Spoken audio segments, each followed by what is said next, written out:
பராசக்தி படம் எப்படி இருக்குன்னு பாக்குறதுக்கு முன்னாடி இதே மாதிரி இன்ட்ரெஸ்டிங் நியூஸ் அப்டேட்ஸ் அண்ட் ரிவ்யூஸ்க்கு சேனல் மறக்காம சப்ஸ்கிரைப் பண்ணிக்கோங்க. படத்தோட ஸ்டார்டிங்ல எஸ்கே வந்து ஹிந்தி திணிப்பை எதிர்த்து ஒரு ப்ரொடெஸ்ட லீட் பண்றாரு. இந்த ப்ரொடெஸ்ட்ல எஸ்கேவோட க்ளோஸ் ஃப்ரெண்ட் தவறி போயிடுறாரு. இதனால எஸ்கே வந்து இந்த ப்ரொடெஸ்ட் எல்லாம் வேணாம், நம்ம ஒரு நார்மல் ஃபேமிலி லைஃப் லீட் பண்ணலான்ட்டு முடிவு பண்ணிக்கிட்டு அதே மாதிரி வாழ ஆரம்பிக்கிறாரு. பட் காலேஜுக்கு போற எஸ்கேவோட தம்பி அதர்வா வந்து ஹிந்தி திணிப்பை எதிர்த்து அவரு போராட்டத்துல ஈடுபட்டுக்கிட்டு இருக்காரு.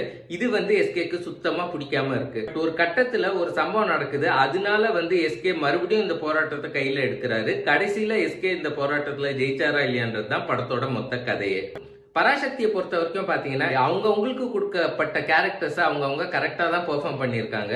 பட் அன்பார்ச்சுனேட்லி இந்த படத்தோட எக்ஸிகியூஷன்ல தான் கொஞ்சம் ப்ராப்ளம் இருக்கு என்னை பொறுத்த வரைக்கும். நிறைய பவர்ஃபுல்லான டைலாக்ஸ் எல்லாம் இருக்கு படத்துல.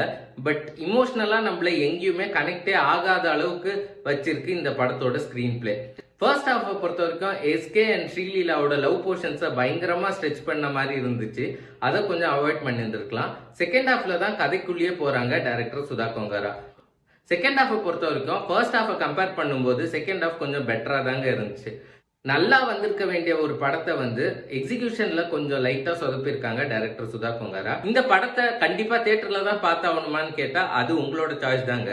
இந்த ரிவ்யூ உங்களுக்கு பிடிச்சிருந்ததுன்னா வீடியோ லைக் பண்ணிட்டு சேனல் மறக்காம சப்ஸ்கிரைப் பண்ணிக்கோங்க.